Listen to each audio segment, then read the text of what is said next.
ओम शांति। कल्याणकारी परमात्मा शिव बाबांकर कल्याणकारी महावाक्य को धारण करी निज जीवन को हीरातुल्य स्वच्छ गढ़िवार पुरुषार्थ करुथिबा समस्त संगमयुगी श्रेष्ठ ब्राह्मण मानंकु अंतरर शुभेच्छा शुभ अभिनंदन सुप्रभात सुस्वागतम। थरे जणे राजा अस्त्रागार रे अस्त्र परीक्षा करुथिबा बेले तांकर काणी आंगुठी रे क्षत सृष्टि हैला। राजा तेणु समस्ते व्यस्त होई पड़िले, किंतु राजांकर प्रिय मंत्री राजांको आश्वासना देई कहिले, व्यस्त हंतु नाही, ईश्वर जहा करंती प्राणींको मंगल पाई, सबुथिरे कल्याण ही अछि। राजा भीषण क्रोधित होई गले एवं आदेश देले मंत्री को कारागार रे बंदी करि देबा पाई। मंत्री कारागार रे रहिले।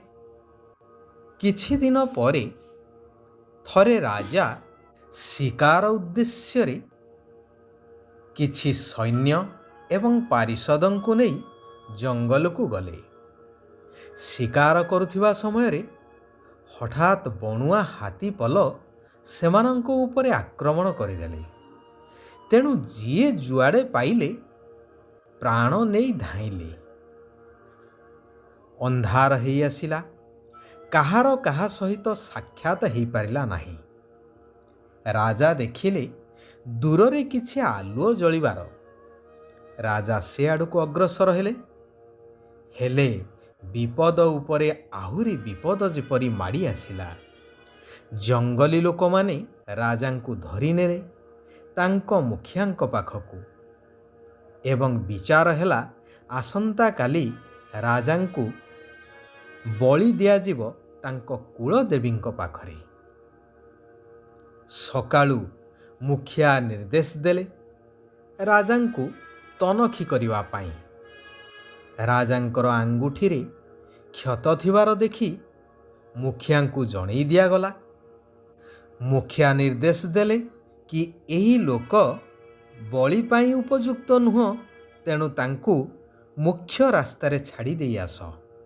सेया हेला एवं राजा नूतन जीवन पाई राजनगर रे पहुंची आग गले मंत्री को कारागार रे साक्षात करिवा पाई। मंत्री को मुक्त करी तांकु गलारे लगेइले एवं क्षमा मागिले। कहिले मंत्रीवर तुमे जहा कहूथिल सत, ईश्वर जहा करंती प्राणीर मंगल पाई। अजथारे मु तुमको कारागार रे बंदी करी रखिली। मंत्री पुनश्च स्मित हास्य हसी कहिले, ईश्वर जहा करंती प्राणीर मंगल पाई। राजा आश्चर्य होई पुणी पचारले, एथिरे पुणी कौन कल्याण रहिला? मंत्री कहिले, महाराज आपण जदि मते कारागार रे बंदी करी न थांते, निश्चय शिकार को मते साथी रे नेकी जाई थांते एवं मोर तो कौनसी क्षत नथिला, तेणु सेमाने मते बलि देई देई थांते। राजांकर संदेह दूर हैला। वर्तमान समय होउछि परिवर्तनर। कलिजुगर अंत एवं सत्य जुगर प्रारंभ, एहा ही हेउछि सर्वश्रेष्ठ समय, जेउ समय रे कि कल्याणकारी परमात्मा भगवान आसी समस्त मनुष्यात्मा मानंकु उद्धार करुछंती। सेथिपाई एहार नाम हेउछि कल्याणकारी पुरुषोत्तम संगम युग। जेपरी कुहा जाए कि उपयुक्त समय रे उपयुक्त कार्य कले ताहार फल आशातीत मिलिथाए। एही संगम समय रे बाबा निजर स्नेही संतान मानक सम्मुख को आसुछंती एवं पिता, शिक्षक, ଆଉ ସଦ୍ଗୁରୁଙ୍କର ଅଭିନୟ ବର୍ତ୍ତମାନ ହିଁ ଭଗବାନଙ୍କର ଚାଲୁଅଛି। ଶିବ ବାବା କହୁଛନ୍ତି, ଏହା ସେହି କଲ୍ୟାଣକାରୀ ସମୟ ଯେତେବେଳେ କି ତୁମେମାନେ ଶିବ ବାବାଙ୍କର ଏହି ନିଆରା ମତ ଅର୍ଥାତ୍ ଶ୍ରୀମତ, ଯାହାକି ନର୍କକୁ ସ୍ୱର୍ଗ କରିବାର ବା ସମସ୍ତଙ୍କୁ ସଦ୍ଗତି ଦେବାର ମତ ଅଟେ, ସେହି ଶ୍ରୀମତକୁ ଜାଣୁଛ ଏବଂ ସେହି ଶ୍ରୀମତ ଅନୁସାରେ ଚାଲୁଛ। ତୁମେମାନେ ଏବେ ବାସ୍ତବରେ ସନ୍ନ୍ୟାସ କରୁଛ। ତୁମମାନଙ୍କର ସନ୍ନ୍ୟାସ ଶତପ୍ରଧାନ ସନ୍ନ୍ୟାସ ଅଟେ, ବେହଦର ସନ୍ନ୍ୟାସ ଅଟେ। କାରଣ ବୁଦ୍ଧି ଦ୍ୱାରା ତୁମେ ଏହି ପୁରୁଣା ଦୁନିଆକୁ ଭୁଲି ଯାଉଛ। ତୁମେ ଏହି ସନ୍ନ୍ୟାସ କରିବା ଦ୍ୱାରା କେବଳ ବାବା ଏବଂ ସମ୍ପତ୍ତିକୁ ମନେ ପକାଉଛ, ପବିତ୍ର ହେଉଛ ଏବଂ ନୀତି ନିୟମରେ ଚାଲୁଛ, ଯାହାଦ୍ୱାରା ତୁମେମାନେ ଦେବତା ହୋଇଯାଉଛ। ସାଧୁ ସନ୍ନ୍ୟାସୀମାନଙ୍କର ତ ହଦର ସନ୍ନ୍ୟାସ, ସେମାନଙ୍କର ବେହଦର ସନ୍ନ୍ୟାସ ନୁହେଁ।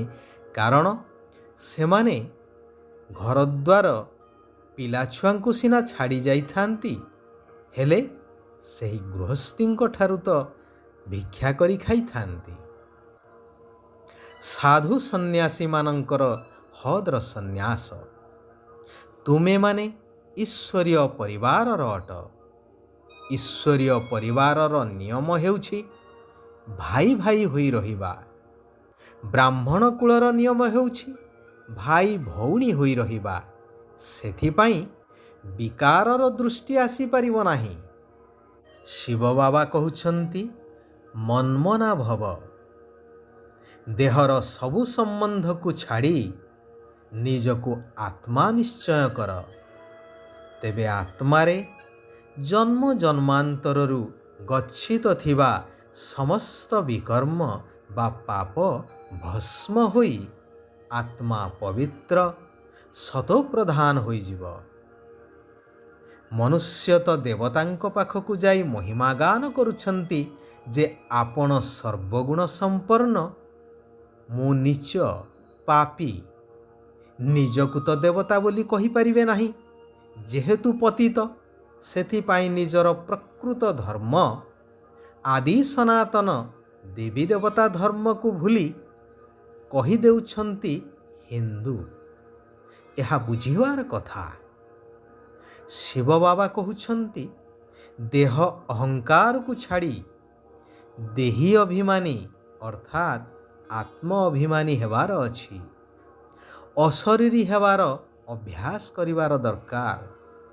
ଏହି ସୃଷ୍ଟି ନାଟକକୁ ଯଥାର୍ଥ ଭାବରେ ଜାଣି ପୁରୁଷାର୍ଥ କରିବାର ଅଛି।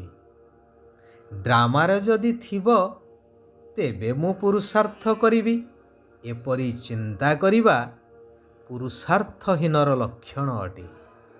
ଶିବ ବାବା କହୁଛନ୍ତି, ସଙ୍ଗମ ଯୁଗର ମହତ୍ତ୍ୱକୁ ଜାଣି ନିଜର ଶ୍ରେଷ୍ଠ ପ୍ରାରବ୍ଧ ଜମା କରୁଥିବା ତୀବ୍ର ପୁରୁଷାର୍ଥୀ ହୁଅ।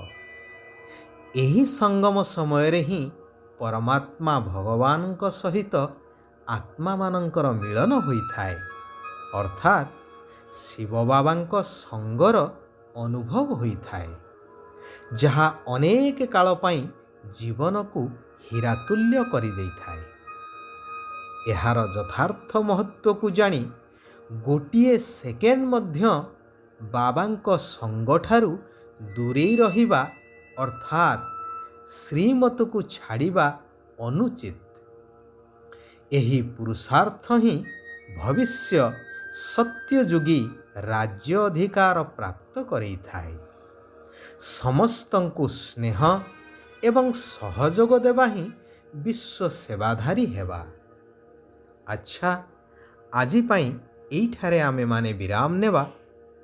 ଆସନ୍ତାକାଲି ପୁନଶ୍ଚ ଆମେମାନେ ସେହି କଲ୍ୟାଣକାରୀ ପରମାତ୍ମାଙ୍କର ଆଉ କିଛି କଲ୍ୟାଣକାରୀ ମହାବାକ୍ୟକୁ ନିଜ ଜୀବନରେ ଧାରଣ କରିବା ଏବଂ ସାରା ବିଶ୍ୱର କଲ୍ୟାଣାର୍ଥେ ନିଜକୁ ସମର୍ପିତ କରିବା, ନିଜର ଭାଗ୍ୟ ବଦଳେଇବା ସାରା ବିଶ୍ୱର ମଧ୍ୟ ଭାଗ୍ୟକୁ ପରିବର୍ତ୍ତନ କରିବାରେ ସହାୟକ ହେବା।